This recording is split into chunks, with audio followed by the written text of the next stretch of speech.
A town sleeps uneasily when its history refuses to let go of the living. In the shadow of a rusted mining shaft, long abandoned and swallowed by weeds, the air still carries the weight of stories that refuse to die. Generations have passed since the last cart rolled out of its mouth, but the silence never truly feels like silence here. Visitors swear that if they pause long enough, if they lean too close to the black maw of the shaft, they hear something impossible, cries, faint and wavering, drifting up from the earth as though trapped far below. They call it imagination, or the echo of wind across broken stone, yet the details persist in chilling consistency. Screams of men, wails of children, or sometimes the desperate rasp of a single voice begging to be released. The story does not begin with superstition, though. It begins with men who went underground daily, men hardened by labor and danger, who carried calloused hands and lungs full of dust. These men, practical to the point of brutality, did not traffic in ghost tales. And yet, when they came home from shifts beneath the ground, they whispered to their wives of sounds they could not explain. They spoke in hushed tones, careful not to frighten their children, careful not to invite ridicule from the supervisors who guarded paychecks more fiercely than lives. But the pattern was there. One by one, miners began to admit that while swinging pickaxes in the dark or waiting for carts to rattle down the tracks, they would freeze at the unmistakable sound of someone screaming deep within the rock. It is easy to imagine a single man, exhausted and delirious, mistaking the groan of timber beams for a human voice. But it was never just one. Entire groups would halt, listening in shared dread, each man confirming he heard what the others had. And those screams would fade, not like an echo but like a voice retreating further into the abyss, beyond reach, beyond hope. At first, no one outside the mine believed them. When rumors surfaced, the company dismissed them as tricks of acoustics, nothing more than shifting stone or distant machinery reverberating through the tunnels. The supervisors laughed it off, though more than one was seen pale-faced when forced to descend after hours.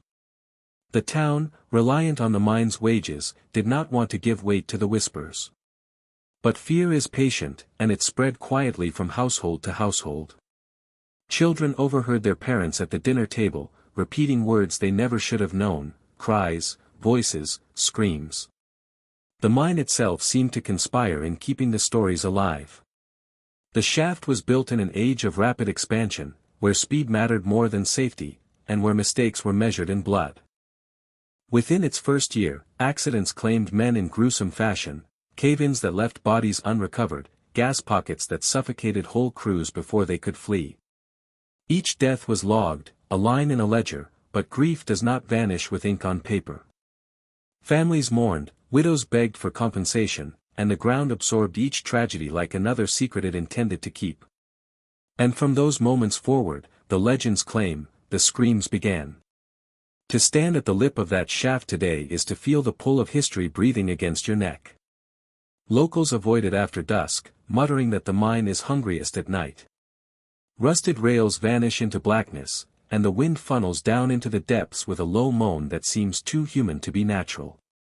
Visitors leave with gooseflesh, unsettled even when they hear nothing at all, as though the silence itself is listening. What lingers most, however, are the records of a single night, a century ago, when the mine collapsed with dozens trapped below. Rescuers worked frantically, clawing through rubble, but it became clear the shaft had become a tomb. For weeks afterward, miners swore that when they entered to work in neighboring tunnels, they heard the screams of their buried brothers echoing through the stone. Some said the cries carried words, pleas for help, desperate prayers, though none dared repeat them aloud. The collapse was sealed as an accident, but the echoes never stopped. Perhaps it was grief that made them hear what they feared most. Perhaps it was guilt that conjured voices in the dark.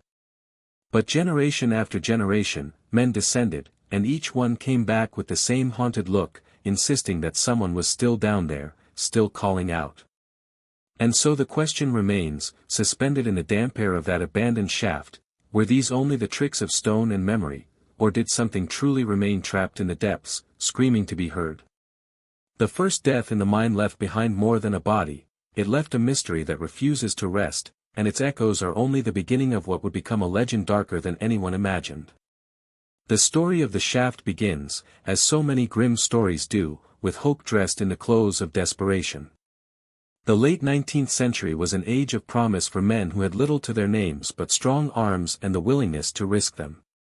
A mine meant work, and work meant survival. Families uprooted themselves from smaller towns, immigrants fresh off ships with broken English signed contracts they barely understood, and men who had once worked fields now vanished into the ground each morning with pickaxes slung over their shoulders. The mine was hailed as progress, a monument to industrial ambition. Its wooden scaffolding rose from the earth like a skeletal tower, and the shaft plunged downward, a black vein promising wealth to those who dug deep enough. From the very beginning, however, the mine demanded payment in blood. Within weeks of opening, the first accident struck. A section of tunnel, shored up hastily with damp timbers, gave way under the weight of stone. The collapse was sudden, unmerciful. 3 men were crushed instantly, their bodies pulled out by comrades who dared not look too closely at what was left. The company's report referred to it as a minor incident. The town buried the men quietly, their coffins carried on wagons with wheels that creaked through muddy streets. Already, widows outnumbered brides in this community that was supposed to thrive. More deaths followed. Sometimes it was a shaft that buckled, sending carts tumbling into darkness. Other times it was the invisible terror of gas, pockets of methane that filled lungs before anyone could light a lantern to see the danger. Miners learned to fear the air itself, carrying caged canaries that chirped frantically before dropping lifeless. The smell of burning lamps mingled with the stench of sweat and damp stone, and every shift became a gamble. Still, they kept going. Hunger is stronger than fear, and pay slips, meager though they were, fed families waiting in the cramped houses above. The men wrote letters when they could, though many could barely spell. A few fragments survive, the ink smudged, the words simple and heartbreaking. Work hard. Tired always. Little pay. Pray for me. Another note, left folded in a Bible, read, "The tunnels sound alive. At night, I think I hear things. If I do not come home, remember me." These scraps are all that remain of voices silenced beneath the ground. To their families, they were husbands and fathers. To the company, they were names on a payroll. It was after one particular disaster that the stories of screams truly took hold. A gas explosion, violent and deafening, ripped through a section of the mine during the night shift. Dozens of men were inside. Rescue teams tried to descend, their lanterns flickering against smoke and falling stone, but the heat was unbearable. For days they clawed at the rubble, driven by the desperate cries of wives gathered at the shaft's mouth. Some claimed they heard tapping from below, a frantic knocking that faded day by day. Eventually the rescue stopped. Official records listed the dead as lost to circumstance. But among the surviving miners, whispers spread, screams had been heard in the days that followed, echoing faintly through tunnels nowhere near the blast site. That is how the legend began.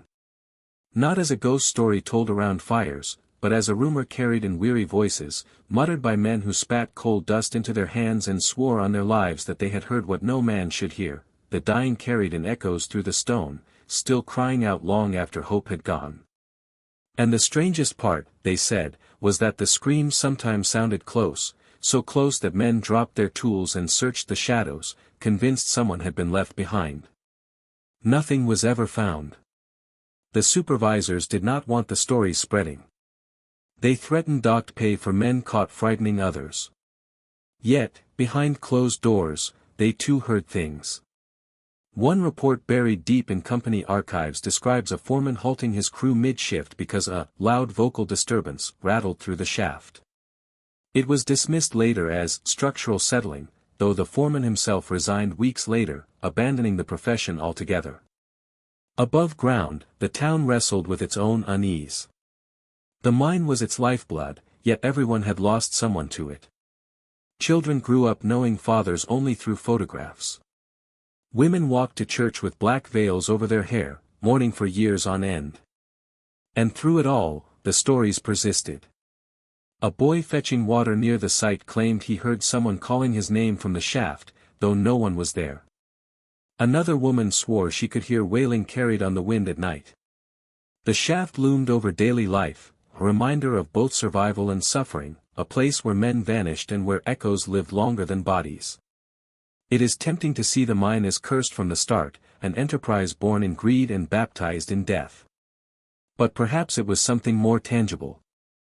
Those early accidents left men buried deep in tunnels never unearthed.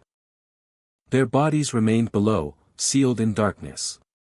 If the miners truly heard screams, perhaps they were only hearing their own fear reflected back at them, or the terrible imagination of guilt. And yet, the testimonies are too many, too consistent, to be dismissed so easily. By the end of its first decade, the mine had claimed dozens of lives. Official records speak in numbers, not names, but each digit marked a man who left behind a family. And those families spoke of more than loss. They spoke of visits to the shaft where they swore they heard something rise up from the depths, a voice, a cry, a sob. Not memory, not imagination. Something real. And so, as the town grew poorer and the mine grew richer, the foundation of a legend was laid. Not in the imagination of storytellers, but in the daily lives of men who risked everything and returned with haunted eyes. They had gone into the earth for wages, and in doing so, they had unearthed something darker, the possibility that the mine itself could hold on to the suffering of those who died within it. The shaft became not just a place of labor but a place of dread, a black mouth that swallowed men and returned nothing but echoes. What those echoes truly were, whether tricks of stone, or the voices of the lost, remained unanswered. But by the time the first generation of miners had passed, their children already knew the stories by heart. And when those children grew into men and took up their father's picks, the screams followed them into the dark, binding the past to the present. The mine's birth had been a promise of prosperity, but it had delivered only blood, and with every death the whispers grew louder. The men who worked beneath the earth were not poets or storytellers. They were men who measured their days by the weight of stone and the ache of muscle. Yet even they, hardened by years in darkness, could not stop themselves from whispering about what they had heard. Their words, scattered across journals, letters, and oral testimonies collected long after the mine closed, form a chorus too consistent to ignore. One miner, known only as McAllister in surviving documents, told his wife that he would rather starve than spend another night shift inside the tunnels. He claimed that while drilling into a new chamber, he and his crew froze at the sound of a scream tearing through the shaft. It was not the cry of one man, he insisted, but of many, overlapping in pain and panic. He swore the sound rattled the very tools in their hands. His wife remembered how he came home white-faced, his clothes soaked not just with sweat but with something like terror that clung to him. Days later, he quit without collecting his last wages. The family survived on odd jobs after that, but McAllister never once set foot near the mine again. Others stayed, driven by the need for a paycheck, yet they carried the same haunted look. Men would speak of the voices reluctantly, often while drinking late into the night, their tongues loosened by liquor. One recalled being deep in a shaft when the lanterns dimmed suddenly, as if something sucked the air from around them. In that dim glow, he heard a faint, unmistakable sound, a woman weeping. The detail chilled him most because no women worked in the mine, no voices should have carried that far underground. When he returned to the surface and told his supervisor, the man dismissed it, saying grief was making him imagine things. But the miner swore the sound had been real, and it never left his mind. The testimonies were not isolated. Records show spikes in absenteeism during years when the whispers grew most persistent. Whole crews refused certain shafts, declaring them cursed. A few men reported hearing their own names whispered in the darkness, as though the mine itself had learned their identities. One miner, Alvarez, wrote in a small notebook, "When I am drilling, I hear a voice behind me. It says my name. It is not the voice of anyone I know. When I look, there is only stone." His notebook was later found among his belongings after he died in a cave-in, his words preserved like a warning never heeded. Families, too, carried the weight of these stories. Wives described how their husbands woke screaming at night, clawing at the bedsheets, insisting they heard men shouting for help. Children overheard their fathers muttering prayers before leaving for work, prayers not for safety from falling stone but for deliverance from the voices. Fear became woven into daily life, so common it almost felt normal. Some testimonies grew even stranger. A handful of miners claimed that the voices followed them outside the shaft. One man said he heard sobbing while walking home, though the streets were empty. Another insisted that even in church he could hear faint wails during moments of silence, as if the mine had marked him forever. Skeptics dismissed these tales as signs of exhaustion or stress, yet too many men, too many families, told the same stories for them to be forgotten. A particularly chilling account came from a foreman named Brennan. Known for his strict discipline and dislike of superstition, he often ridiculed men for talking about ghosts. But one evening he confessed to a colleague that he himself had heard something. While inspecting a nearly finished tunnel, he said he paused at the sound of muffled shouting. It grew louder until it seemed to come from all around him, bouncing off the stone. He shouted back, demanding to know who was there, but no one answered. The moment he returned to the surface, the sound stopped. Brennan never spoke of it publicly, but his private admission was recorded in a letter preserved by his family. These testimonies reveal more than fear, they reveal how the mind consumed men in ways that extended beyond flesh and bone. To labor underground was to surrender oneself to the possibility that the earth itself held secrets it did not wish to release. The workers may not have had the language to describe trauma or hallucination, but they knew what they heard. They described it with the same certainty they described the weight of the ore they hauled. The town began to take notice. Stories of screams traveled from one household to another until they became part of local identity. New workers arriving from outside were often warned quietly by veterans, "If you hear them, don't answer." These words carried a superstitious edge, as though acknowledging the voices might invite them closer. For some, it was a joke, a way to mock the old men and their fear. For others, it was deadly serious. The rule of silence became a kind of ritual, a small protection against the unknown. What made the stories most unnerving was their consistency.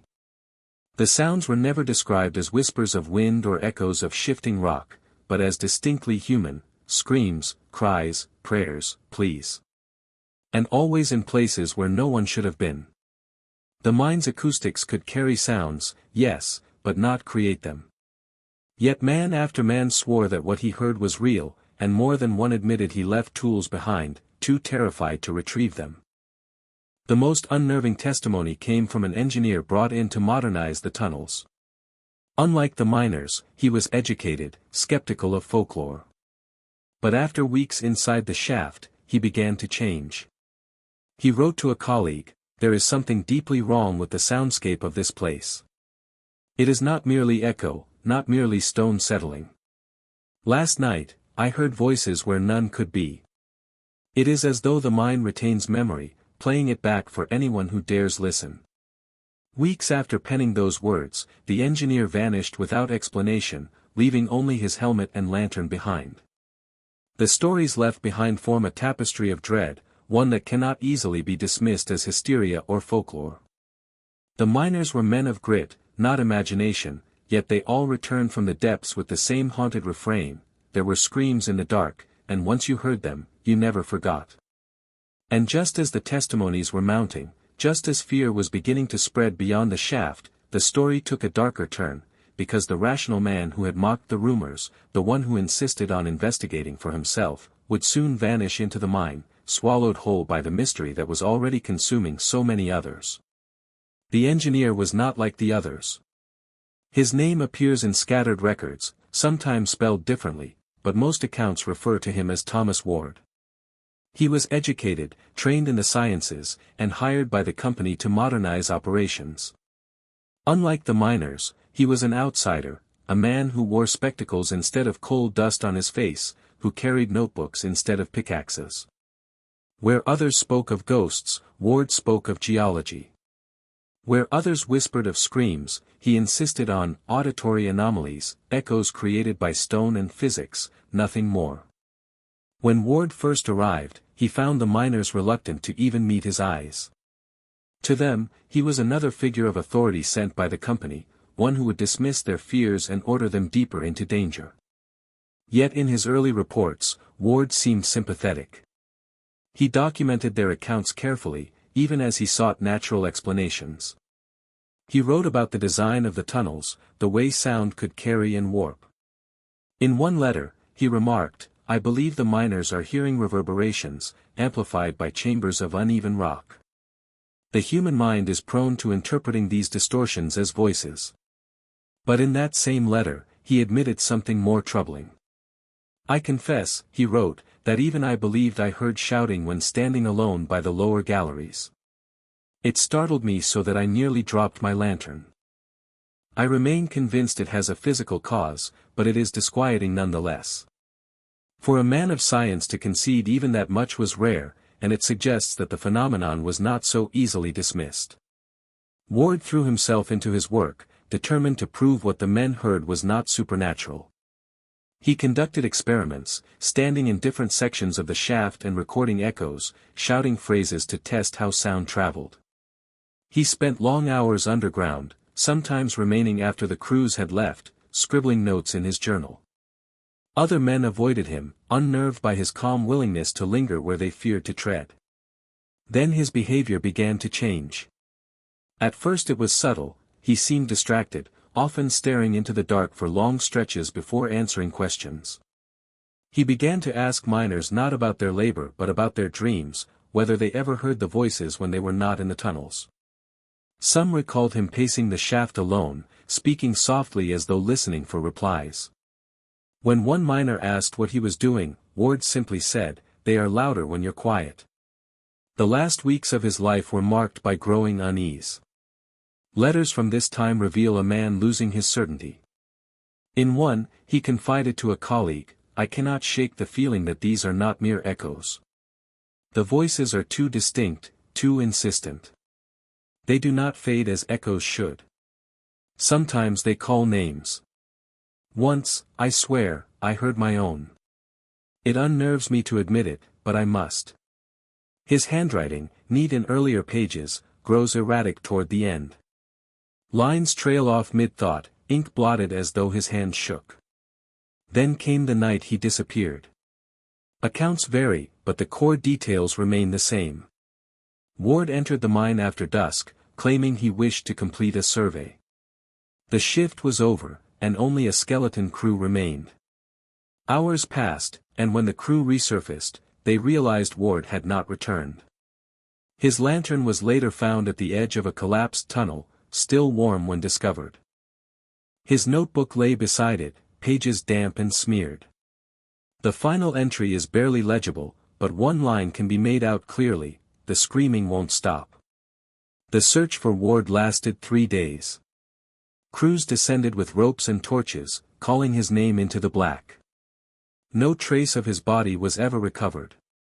The company declared his disappearance an accident, likely a fall into an unstable section. They offered condolences to his family and quietly closed the matter. Official reports list him as missing, presumed dead. But among the men, a different story spread. They whispered that Ward had been claimed by the mine itself, pulled into the same darkness that had swallowed so many before him. Some swore they heard new voices after his disappearance, sharper, more insistent, as if the mine had absorbed him into its chorus. Others believed he had learned too much, that his notes had revealed truths the company wished to bury. Evidence for a cover-up lingers in fragments. One miner recalled being ordered not to speak of Ward's last words, under threat of dismissal. Another claimed he saw company officials removing papers from Ward's quarters, burning them in the dead of night. The surviving notebook, now water-stained and incomplete, is said to have been smuggled out by a sympathetic colleague. Its pages contain diagrams of sound waves, maps of tunnels, and cryptic annotations such as "unnatural resonance" and "not geological." What makes Ward's case so chilling is not just his disappearance, but the silence that followed. The company never held a memorial. No monument bears his name. In official history, he is barely mentioned, erased as though he had never existed. And yet, in the town, his story endured like a wound that never closed. Mothers warned their children that the mine takes those who don't believe. Old men muttered that Ward had been dragged down for daring to investigate too closely. The engineer's fate became a turning point. Until then, the screams had been dismissed as superstition, the talk of frightened workers. But Ward was different. He was educated, logical, rational to the last. If even he succumbed to the terror of the mine, then perhaps the stories were not stories at all. Perhaps there was something beneath the earth that defied explanation, something that claimed men no matter their rank or reason. And if the company truly had something to hide, if Ward's notes had contained truths too dangerous for the public, then what else lay locked away in their archives, buried deeper than the mine itself? The whispers of corporate secrecy began to intertwine with the cries from underground, creating a mystery too large to ignore. Ward's disappearance left more questions than answers. Was he the victim of an accident, another casualty of the mine's hunger? Or had he uncovered a secret that cost him his life? The only certainty was this: his last written words confirmed what so many had tried to deny. The screaming was real. And somewhere, hidden in files the company would never release, there were hints that Ward was not the only one who had been silenced. For if the shaft was indeed haunted, it was haunted not just by the dead, but by the secrets of the living, secrets carefully guarded by those who profited from the mine's darkness. The company's response to the mounting fear was not compassion but control. In an age when industry meant progress, nothing was more dangerous than whispers of a haunted mine. Fear could stop production, and production was money. And so, while men died, vanished, or emerged shaking from the tunnels, the official stance never wavered: there was nothing to fear but stone and superstition. Reports were written, then rewritten, until every accident was stripped of its horror, reduced to clinical phrases like structural failure or unforeseen hazard. The word screams appeared nowhere in their ledgers, though everyone in the town knew it was the only word that mattered. Executives held meetings behind closed doors, issuing stern reminders that miners were not to spread irrational rumors. Posters were even nailed near the shaft's entrance: accidents happen. Safety comes from focus, not folklore. It was meant to steady nerves, but it had the opposite effect. The very need for such warnings proved that stories were circulating beyond the company's control. Miners laughed bitterly at the slogans, knowing full well that no slogan could erase what they heard in the dark. Families who asked too many questions often found themselves stonewalled. Widows who demanded details about their husbands' deaths were given little more than perfunctory condolences and a small envelope of cash, a gesture that felt more like hush money than charity. In some cases, officials hinted that if families kept repeating ghost stories, they might lose even that meager support. Fear spread not only in the tunnels but in the homes above, where speaking aloud about the screams risked more than superstition, it risked survival. And yet, silence only made the stories louder. The more the company denied, the more the town believed something was being hidden. Around kitchen tables and barroom counters, tales grew richer, darker. Some said the mine had been dug into cursed land, that ancient spirits had been disturbed when the first shovel struck. Others claimed the earth itself was alive, feeding on the suffering of those who entered it. Parents told children not to wander near the shaft after sunset, warning that voices might call their names and lure them inside. The shaft became a boundary between safety and danger, daylight and night. Folklore turned the mine into something larger than industry: it became myth. Songs were whispered, crude ballads about the screaming pit. A few townsfolk swore that when funerals were held for lost miners, the wind from the shaft carried a chorus of cries that joined the mourners. Skeptics rolled their eyes, but even they avoided walking past the site alone. It was one thing to dismiss stories by day, it was another to test them by night. The company tried to fight back in subtler ways.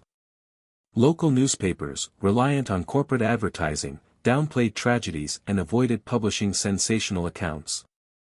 When rumors grew too widespread, articles appeared ridiculing superstition, painting it as backward thinking. Yet occasionally, a sliver of truth escaped. An editorial from the early 1900s described auditory disturbances, reported by crews, carefully worded but impossible to ignore. The phrasing was vague, but it betrayed an uncomfortable fact: even official channels could not completely erase the voices. The more the company tightened its grip, the more the town resisted. Folklore seeped into daily life like coal dust into skin. Men carved strange symbols into their helmets, convinced they offered protection against the voices. Wives hung charms near doorways to ward off restless spirits. Children dared each other to approach the shaft and listen for cries, returning wide-eyed whether they heard them or not. Belief became ritual, and ritual became survival.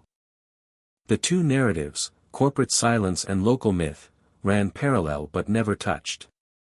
One lived on official paper, sanitized and bloodless. The other lived in memory, heavy with grief and terror. Between them stretched an unspoken truth: the company may have owned the mine, but the screams belonged to the town.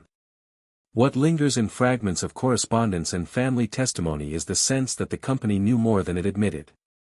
Miners who pressed too hard about strange sounds sometimes found themselves reassigned to distant shafts or dismissed entirely.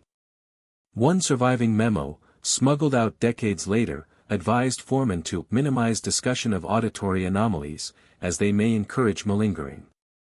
The language is cold, but chilling, proof that the voices were not just rumor, but a documented problem the company sought to suppress. By then, however, suppression had failed. The mine's legend was no longer confined to its workers, it had become part of the region's identity. Travelers passing through heard whispers of a shaft where the dead cried out, and some came seeking the thrill of standing near it.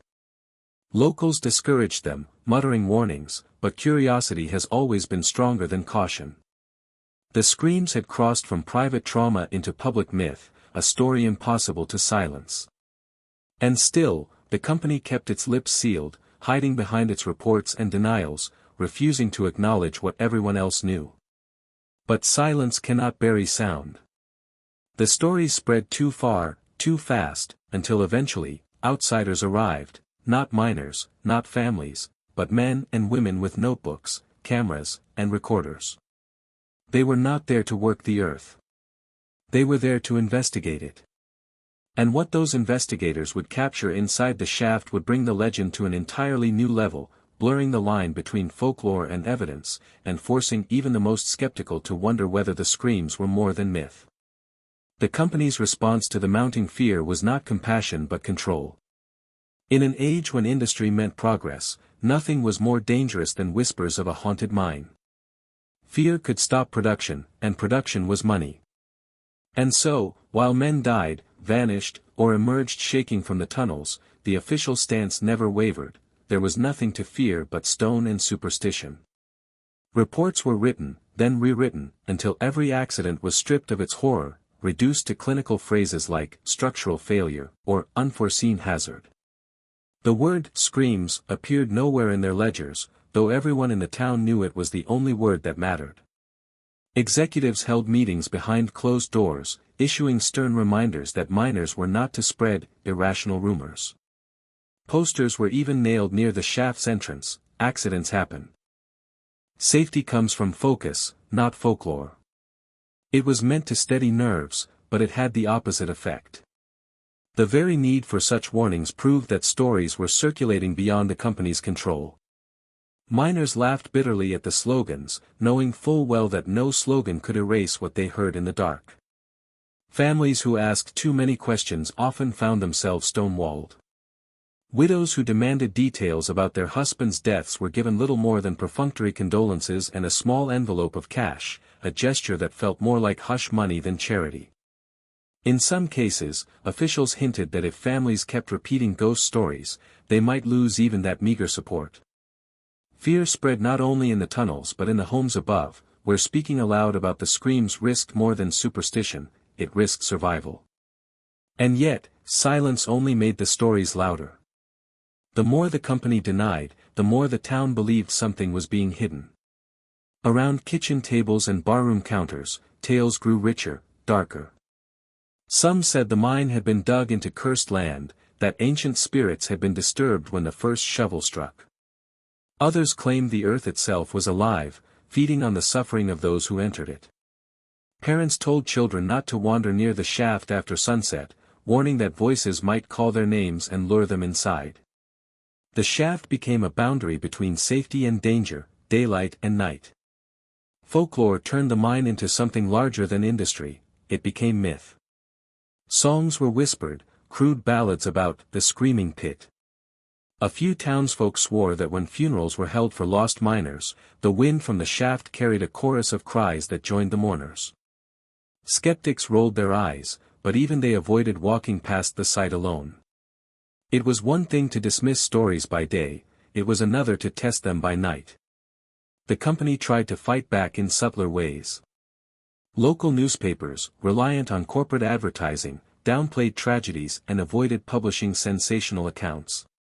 When rumors grew too widespread, articles appeared ridiculing superstition, painting it as backward thinking. Yet occasionally, a sliver of truth escaped.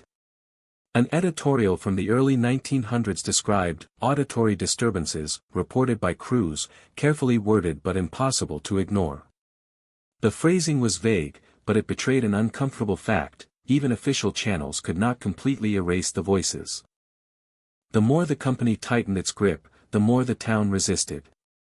Folklore seeped into daily life like coal dust into skin. Men carved strange symbols into their helmets, convinced they offered protection against the voices.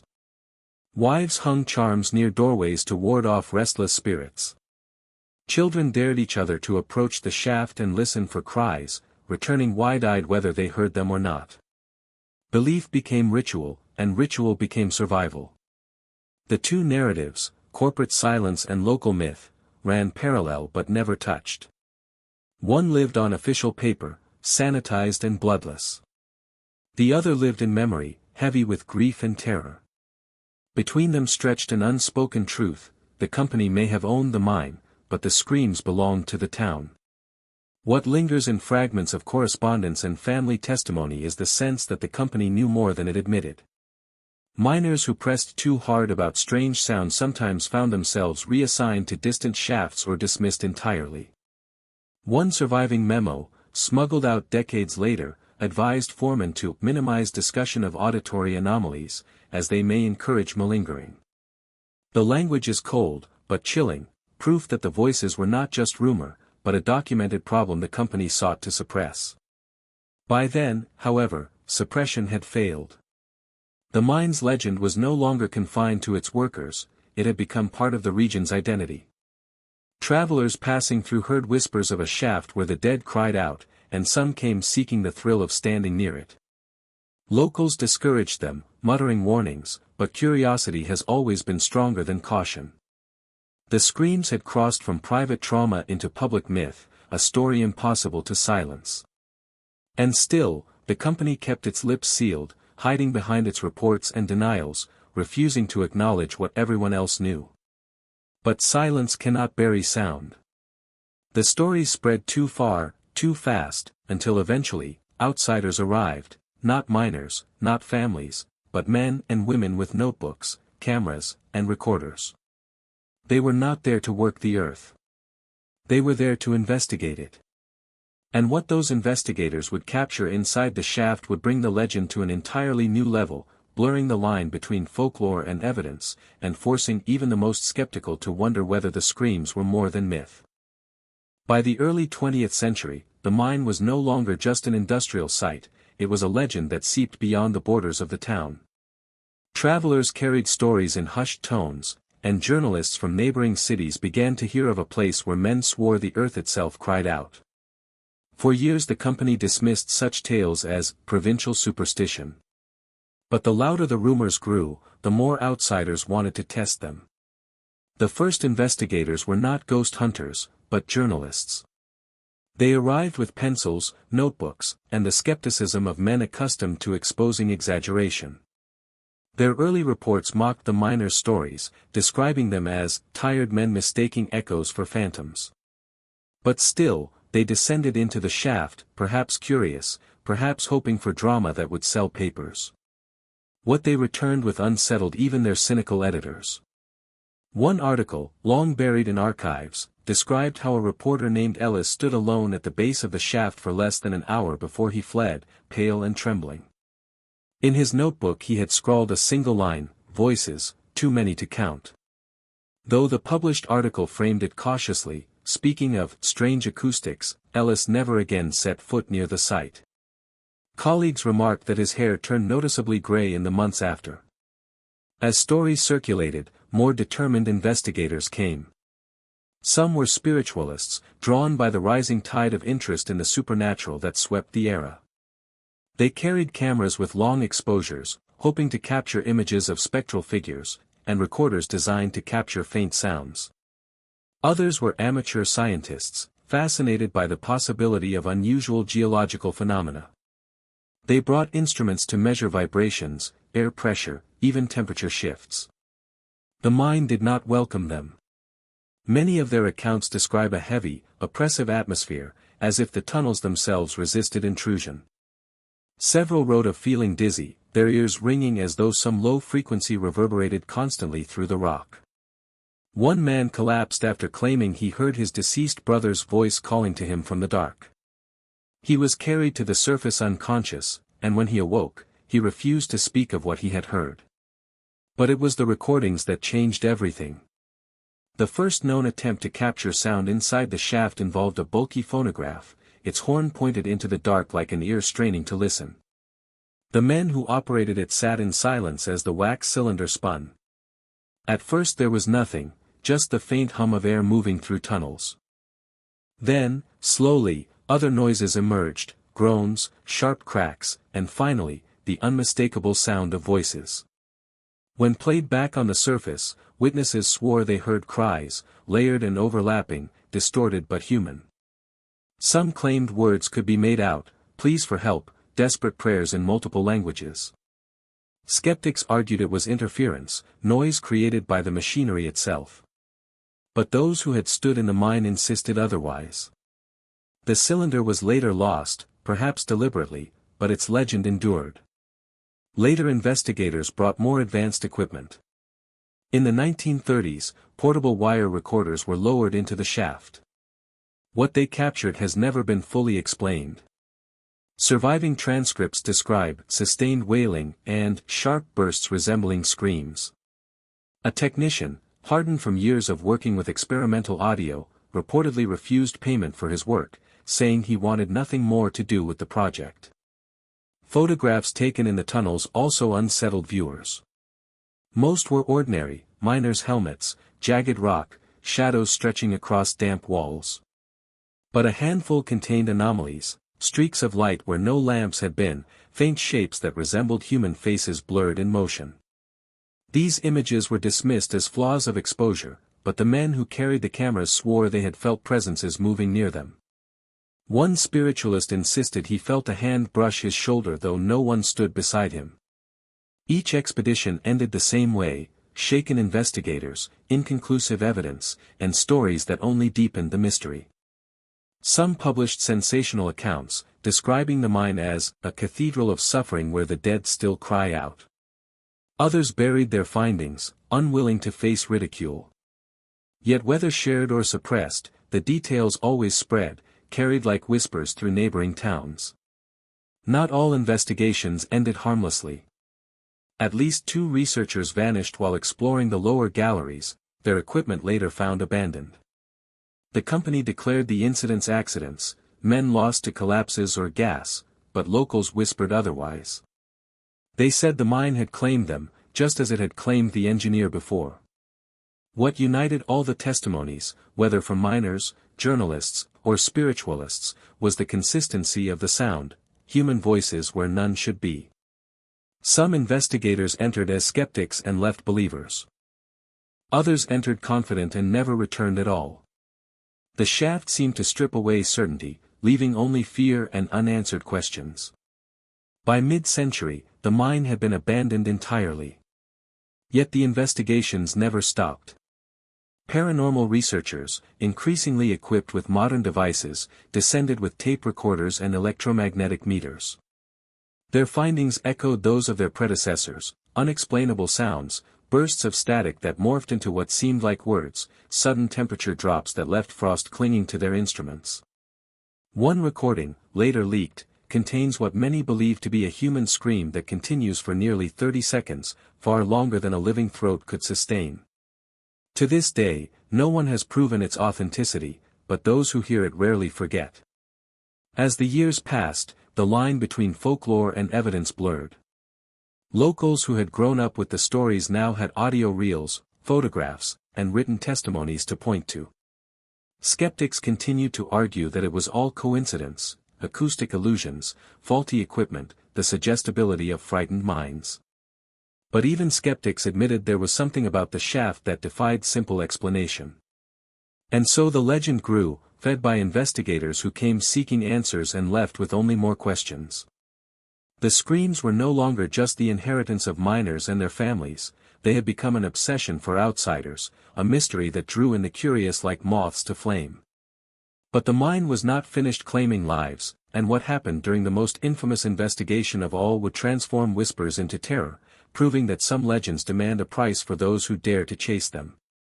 By the 1970s, the mine had long been abandoned, its timbers rotting and its mouth sealed with rusted gates. But the legend of the screams had only grown. Tales spread far beyond the region, carried in books about hauntings, whispered on late-night radio shows, and retold by amateur ghost hunters eager for a glimpse into darkness. Most of these retellings were second-hand, folklore polished into campfire stories. But then came the investigation that would burn the mine's name into the annals of paranormal history. The team called themselves the Black Hollow Researchers, a small but ambitious group of academics and enthusiasts. At their head was Professor Daniel Cross, a man with a reputation for skepticism. He had built his career exposing fraudulent mediums, dismantling tales of haunted houses with the blunt tools of science. But when he heard of the screaming shaft, he was intrigued. Not because he believed the stories, but because he saw in them the perfect opportunity to prove how superstition thrived on ignorance. The team arrived with more equipment than any who had come before: reel-to-reel tape recorders, electromagnetic sensors, cameras with flashbulbs, even early motion detectors. Locals watched them with wary eyes, muttering prayers as the researchers pried open the gate and descended into the dark. Some warned them not to stay past midnight. Cross only smiled, assuring them they would find nothing but wind and echoes. At first, their exploration seemed almost mundane. They catalogued the tunnels, mapped collapses, and noted the damp smell of rot. Their instruments ticked softly, measuring air density and vibrations. Cross recorded observations into a microphone, his voice steady: "This structure is unstable but unremarkable.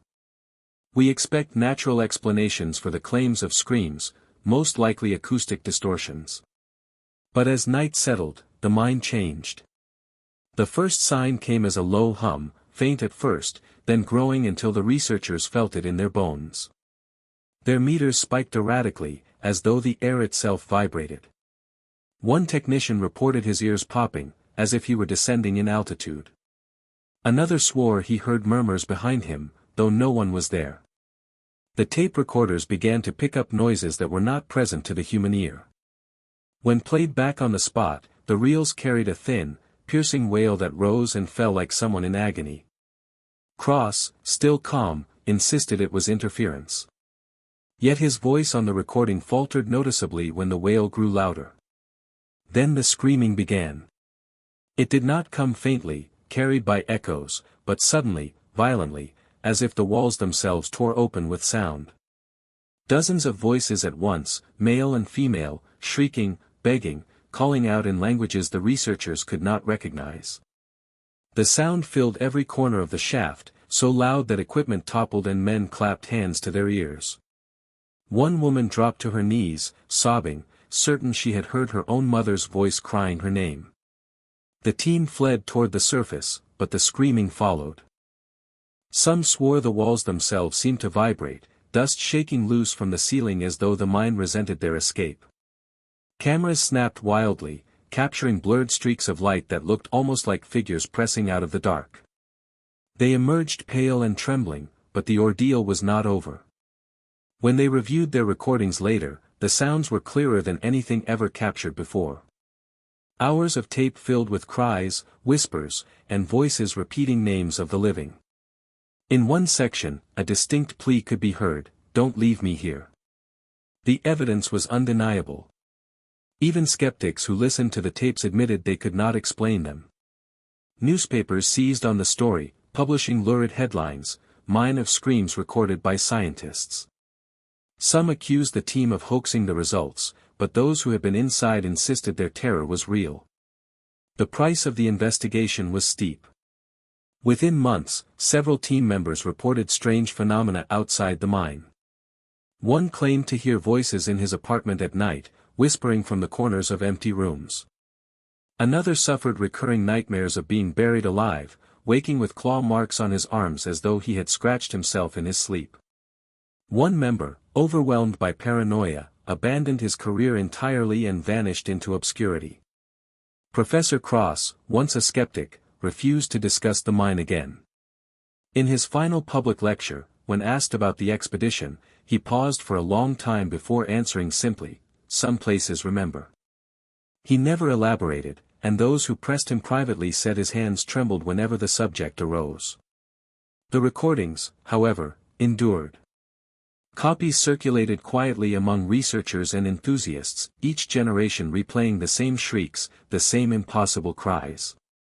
Some said the tapes themselves carried a curse, that anyone who listened too long would begin to hear the screams even without them.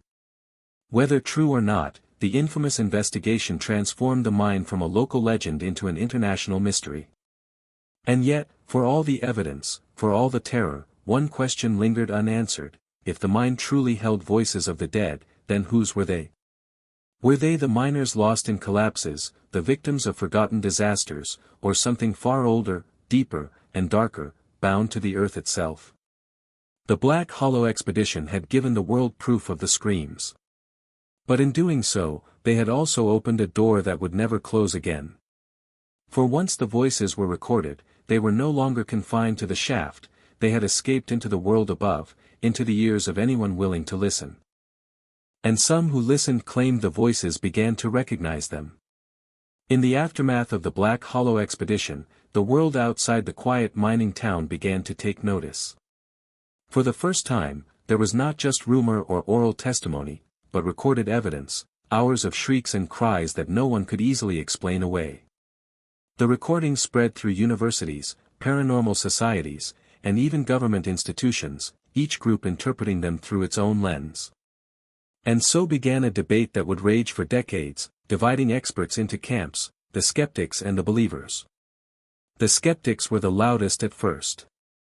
To them, the screams were not ghosts but geology.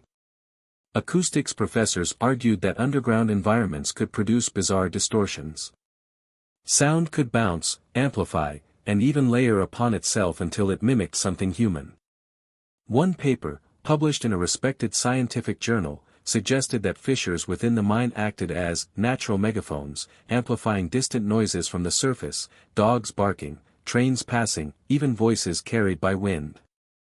To the skeptical mind, what miners heard were simply fragments of the living world, warped until they seemed like voices of the dead.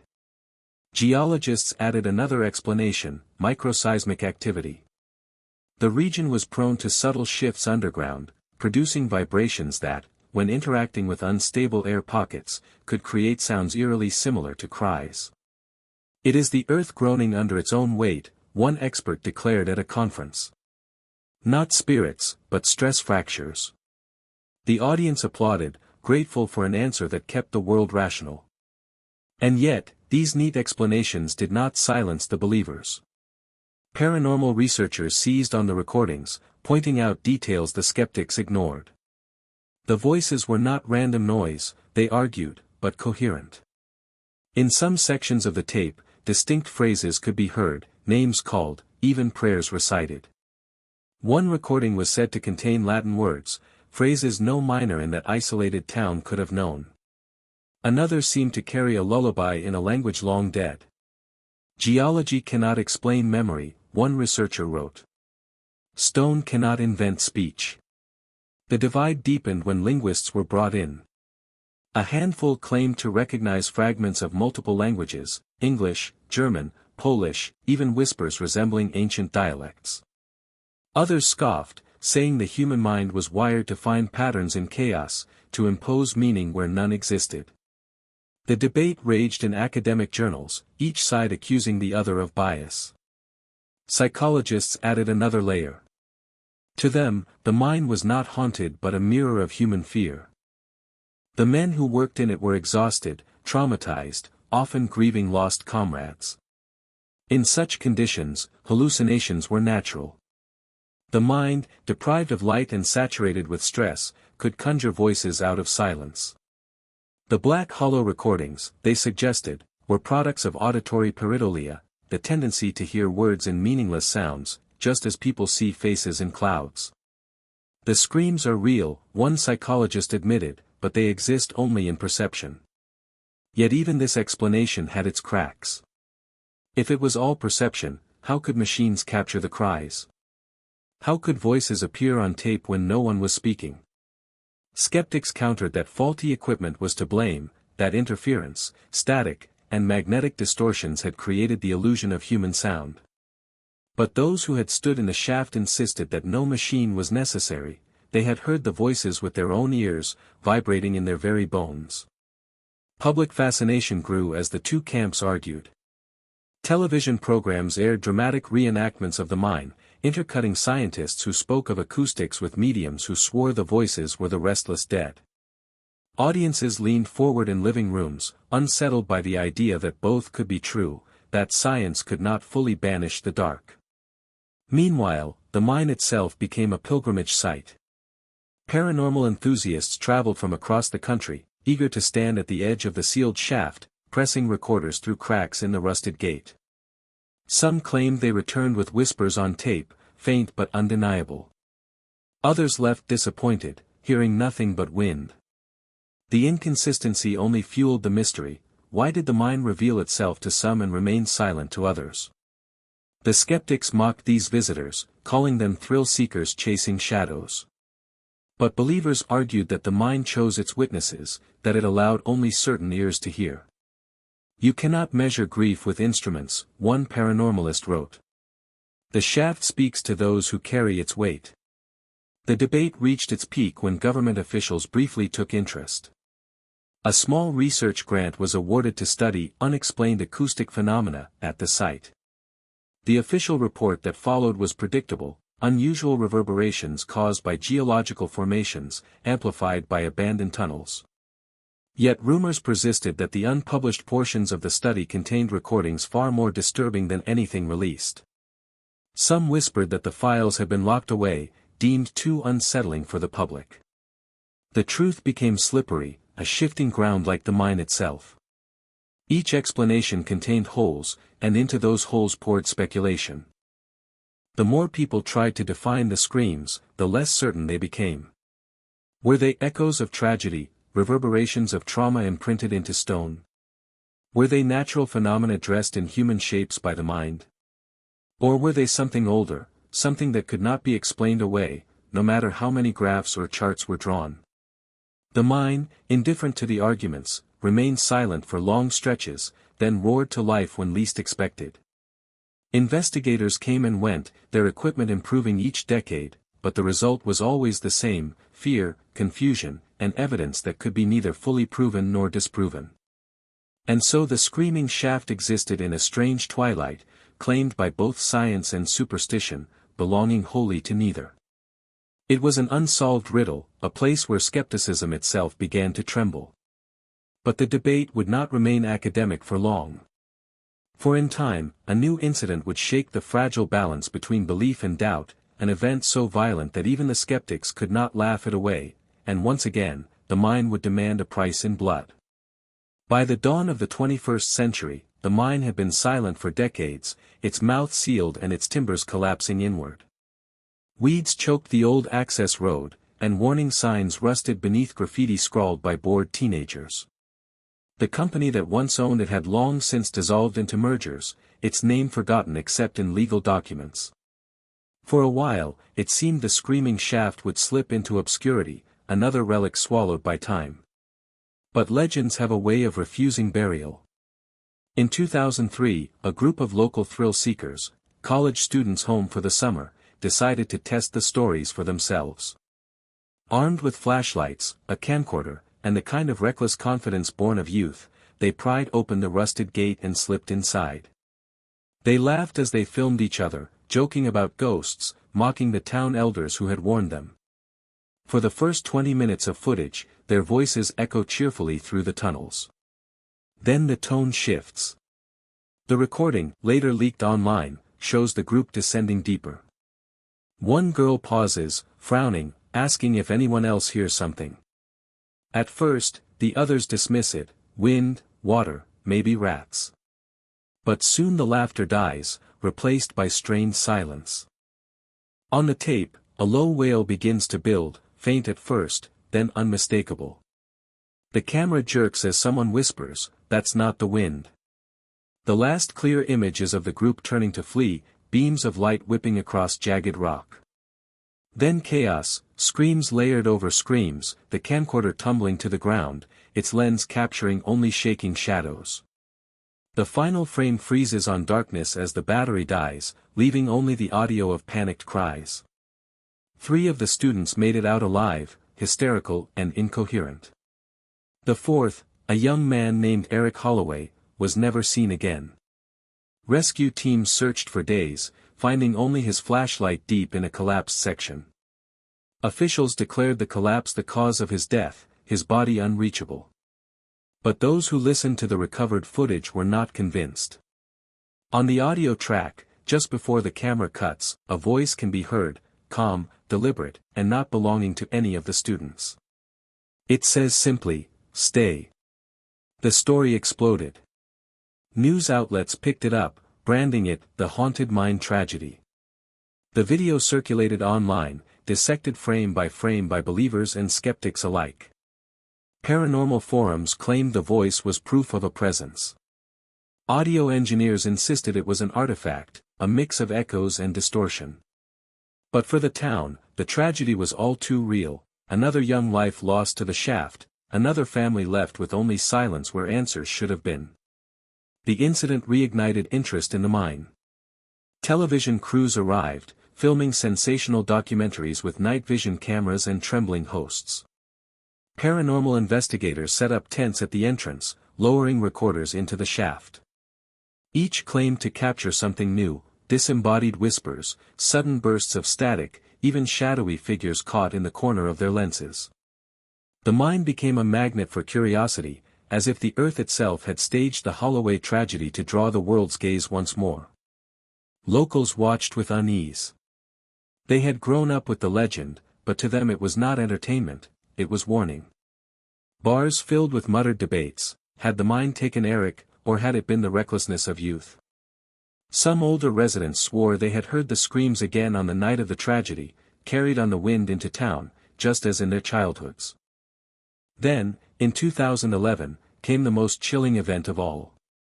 A team of professional paranormal investigators, funded by a reality television series, gained permission to enter the shaft for a live broadcast. They wired the tunnels with cameras and microphones, determined to capture definitive evidence.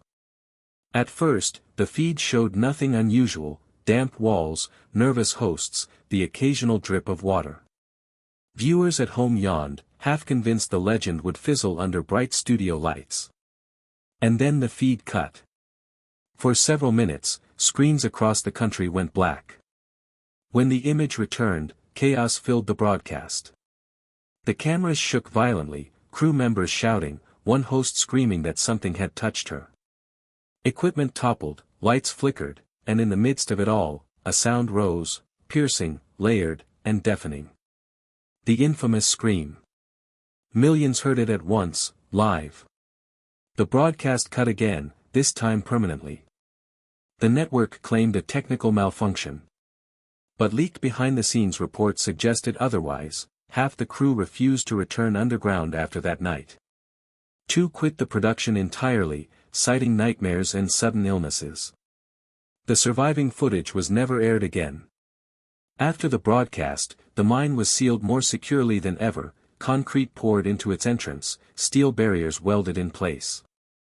Officials declared it permanently off-limits, citing safety. Yet many whispered the true reason. They feared what the world had glimpsed, feared that if the mine's voices grew louder, they might no longer be contained. Even sealed, the legend persisted. Residents near the site reported hearing cries on quiet nights, faint but undeniable, carried on the wind like echoes from beneath the earth. A few trespassers claimed the concrete vibrated if you pressed your ear against it, as though something within was still screaming to be heard. The Holloway tragedy, the live broadcast incident, the decades of recordings, all pointed to the same truth: whatever lived in the shaft was not content to stay buried. It called out, it claimed, it demanded remembrance. And yet, for all the fear, for all the evidence, one question grew louder than the screams themselves: if the mine was truly a tomb of voices, then whose cries filled its darkness? Were they only the dead miners, trapped forever in the stone? Or was the shaft a doorway, a place where the boundary between the living and the lost wore thin? That question would drive investigators, journalists, and even ordinary people to keep searching, to keep prying at the sealed mouth of the mine. For the screaming shaft was no longer just a local legend. It was a mystery that demanded to be solved, even if the cost was one more voice added to its chorus. For decades, the story of the screaming shaft lived in folklore, in testimonies and recordings that were easily dismissed by skeptics. But hidden beneath the surface of official history was a paper trail, fragmented, scattered, deliberately buried, that suggested the truth was darker than anyone dared admit. The first hint came from a retired archivist named Harold Vance, who had worked for a state geological office in the 1960s. In his old age, Vance confessed that certain files concerning the mine had been sealed under unusual orders. He described crates of documents marked with red stamps: restricted access, property of Consolidated Mining Trust. These were not standard safety reports or routine inspections. They were labeled with terms he had never seen before, phrases like auditory anomalies and psychological hazard reports. When he asked his superiors what they meant, he was told sharply, "File, don't read." Years later, a journalist digging into the Holloway tragedy tracked down Vance and persuaded him to reveal what little he remembered. His testimony triggered a wave of interest, and soon others came forward: former clerks, widows of company men, even a former deputy sheriff, each with fragments of suppressed history. One widow produced a letter, hidden for decades in a family Bible. It was written by her late husband, a safety inspector, and dated 1928. In it, he described being ordered to alter his reports. "I cannot in good conscience write structural collapse," the letter read. The men were not crushed by rock. They were driven to madness by something unseen. The sounds in the lower galleries are unlike anything natural. They speak in many voices at once, and I fear the company wants this concealed. The inspector died in what was officially deemed an accident only months later. From time to time, stray documents surfaced in auctions or estate sales: memos on company letterhead, minutes from closed-door meetings, handwritten notes with portions blacked out in thick ink. One particularly disturbing memorandum, dated 1935, contained the directive: discussion of auditory phenomena must remain internal. Public acknowledgement could result in labor unrest and financial ruin. Continue to provide monetary settlements under classification, accident compensation. Do not engage with claims of supernatural cause. These fragments painted a picture of a corporation that knew the mine was not normal and yet chose silence over truth. But the paper trail did not end with the company. In the 1940s, during World War II, federal geologists briefly studied abandoned shafts across the country, evaluating them for mineral resources. Recently unearthed Freedom of Information Act requests revealed that the screaming shaft was included in these surveys. Most reports were dry, filled with technical jargon about ore quality and structural stability. But one appendix stood out. It mentioned persistent unexplained auditory disturbances, recorded by field engineers, and recommended immediate cessation of exploration. Curiously, this appendix was omitted from the public version of the report but survived in a draft copy. Even more unsettling was a classified file uncovered by a researcher in the 1990s, hidden deep in a state archive mislabeled as Noise Surveys. Within it were transcripts of interviews conducted with miners in the 1910s. The men, speaking under oath, described voices that called their names, begged for help, and sometimes mimicked the voices of loved ones. One line from a miner stands out, "It knew my father's prayer." The one only he ever spoke. The transcripts ended abruptly, followed by a typed note, "Recommend psychological dismissal of witnesses. Testimonies not admissible." Each revelation fueled suspicion that officials had long been aware of something uncanny, yet systematically buried the evidence. The pattern was clear: sanitize reports, silence witnesses, pay off families, and bury the truth under bureaucratic language. The Holloway tragedy of 2003 reignited efforts to uncover these suppressed histories. Amateur sleuths filed dozens of information requests, combed through microfilm, and scoured attics for forgotten letters. Slowly, the puzzle began to form. Among the most chilling finds was a box of audio reels discovered in a defunct university laboratory. The reels were labeled only with numbers, but their contents were unmistakable: screams, wails, and voices eerily similar to those captured by the Black Hollow researchers decades earlier. The lab records indicated they had been submitted anonymously in 1952 by an industrial partner. Why would a mining company secretly provide recordings of screams to a university lab, then ensure they never saw the light of day? The most likely answer: they wanted answers without responsibility. If the tapes were studied privately, the company could learn the nature of the phenomenon while keeping its public image intact. Some files suggested an even darker angle. A partially redacted government memo from 1957 contained the line, "The acoustic phenomena may represent residual imprints of traumatic death events. Potential applications in psychological warfare warrant discreet observation." The idea that the screams were not only acknowledged but studied for military use left researchers shaken. If true, it meant the mine had been more than a curiosity, it had been considered a resource. Of course, skeptics dismissed these findings as conspiratorial. They argued that "auditory anomalies" was simply technical jargon for unusual echoes, and that talk of psychological warfare was Cold War paranoia. But those who had heard the tapes, who had read the letters, insisted otherwise. Too many documents lined up. Too many voices had been silenced. The deeper the investigation went, the more it seemed the truth was not buried by accident but by design. Entire boxes of files had vanished from archives, their catalog numbers missing, as though someone had deliberately erased them. A retired clerk recalled orders to destroy irrelevant materials connected to the mine, though she admitted she had hidden a few pages out of fear. These fragments may never form a complete picture, but together they tell a chilling story: the screaming shaft was not ignored. It was documented, studied, and then buried under layers of bureaucracy. The company may have been the first to suppress the truth, but officials and academics followed, each complicit in keeping the voices hidden from the world. And yet, no matter how many files were sealed, no matter how many documents were shredded, the screams continued to echo. They escaped the paper, the archives, the attempts at silence. They lived in the mine, in the recordings, and in the memories of those who had heard them. The truth had never been buried deep enough. The mine lies silent now, or so the signs insist.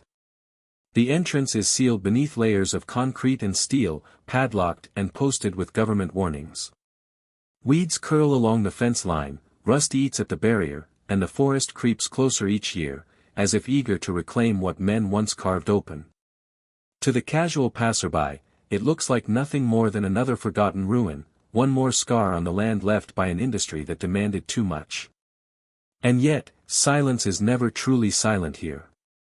Those who live nearby swear the air around the site still hums on quiet nights, a vibration that settles into the bones. Some say the cries ride the wind, faint but persistent, rising like a chorus when storms pass overhead. Truck drivers on the old highway report hearing voices through their radios, static that resolves into words before dissolving back into noise. Farmers tell of cattle spooked without cause, of dogs that refuse to approach the fence line. Perhaps these are just echoes of legend, the power of suggestion at work. Perhaps not. The deeper truth of the screaming shaft remains a riddle with no answer. The miners who first heard the cries are long gone, their testimonies scattered. The companies that profited from their labor vanished into mergers and bankruptcies, their ledgers turned to dust. Even the investigators who risked their lives to capture proof are shadows now, some silent, some vanished, some forever changed. And yet, despite the passing of years, the mine itself endures, as though time has no power where the voices dwell. What makes the mystery endure is not only the terror of the sounds themselves, but the questions they raise. Were the screams truly human? Were they the trapped souls of miners lost in collapse, their pain carved into the stone like fossilized memory? Or were they something older, something that predates pickaxes and dynamite, something waiting in the dark long before men dared to descend? Scientists tried to explain them with acoustics, with geology, with psychology. Believers heard the dead. Skeptics heard the earth itself. But all agreed on one point: the screams were real. They existed in recordings, in testimonies, in the eyes of those who could never unhear them. The hidden files suggest officials feared the truth might unravel more than superstition, that it might reveal how fragile the line between the living and the lost really is. To admit that the mine remembered, that stone itself could carry anguish, was to admit that the past is never buried. That death, once violent enough, does not fade. It lingers. It calls. And maybe that is why the story endures. Because the screaming shaft is not only about a place, but about us. About how memory clings, how grief reverberates, how silence is never truly empty. The mine is every wound we cover with concrete, every tragedy we write off as accident, every voice we pretend not to hear.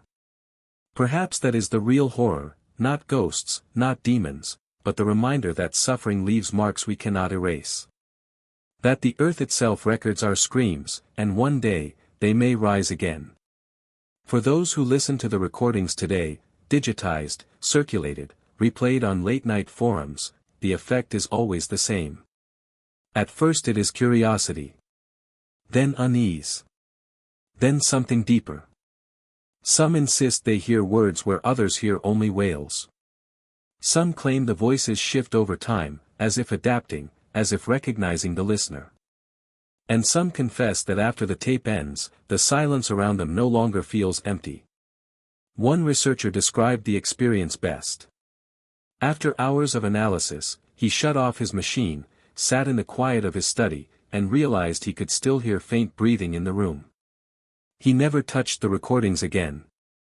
The screaming shaft remains sealed, but its legend cannot be locked away.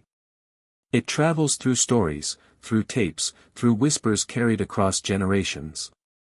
The mine may be hidden, its coordinates blurred from public maps, but its echoes are everywhere. They live in folklore, in nightmares, in the unease that creeps in when silence grows too heavy. And so the question lingers, heavy and unavoidable: what if the screams were never trapped in the mine at all? What if, in listening, in retelling, in remembering, we carried them out with us, spread them into the world, like seeds sown in silence? If so, then the shaft is not merely a place. It is a contagion. A curse that travels in sound. And now, you too have heard it.